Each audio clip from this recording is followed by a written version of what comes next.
ആരും പേടിക്കണ്ട. ചെറിയൊരു ചന്ദനം കണ്ടപ്പോ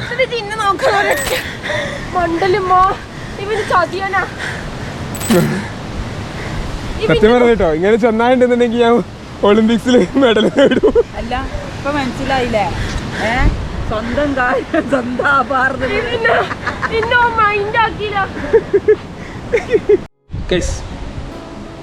ഈ ഒരു ഇവിടെയുള്ള സ്റ്റേ ഉണ്ടല്ലോ ആർക്കാണ് ഏറ്റവും ഉപകാരപ്പെടുകയെന്നറിയോ?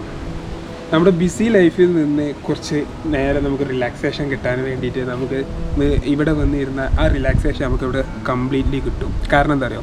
ഇപ്പോൾ എന്താ ഫോൺ ആരുമില്ല, ആർക്കും നോക്കാൻ വയ്യ. കാരണം ഈവൻ എല്ലാ കുറ്റിക്കാട്ടിൽ വരെ റേഞ്ച് കിട്ടുന്ന BSNL വരെ ഇവിടെ റേഞ്ച് ഇല്ല. BSNL ഇല്ല, Jio ഇല്ല, ഒന്നുമില്ല. ഇപ്പോൾ ഇതാ എൻ്റെ ഫോണിൽ ഫുൾ ചാർജായിട്ട് അവിടെ വെച്ചിരിക്കുകയാണ്. കാരണം നമുക്കത് തൊടേണ്ടി വന്നിട്ടില്ല. ഈവൻ ക്യാമറ മറ്റേ ഷൂട്ട് ചെയ്യാൻ പോലും ഞാൻ എടുത്തിട്ടില്ല. നമ്മളതിൽ ക്യാമറ ഉള്ളതുകൊണ്ട് ക്യാമറയാണ് ഇപ്പോൾ യൂസ് ചെയ്യുന്നത്. ഇതാ ഫോണൊന്നും ഇല്ലാത്തതുകൊണ്ട് വെറുതെ ആ ഒരു വ്യൂവും കണ്ടിരിക്കുകയാണ് അവൾ. പിന്നെ അതാ ഇപ്പം എനിക്ക് പറഞ്ഞ പോലെ ഇതിലൂടെ തേരാ പാര നടന്നു ടൈം കളിയാണ്.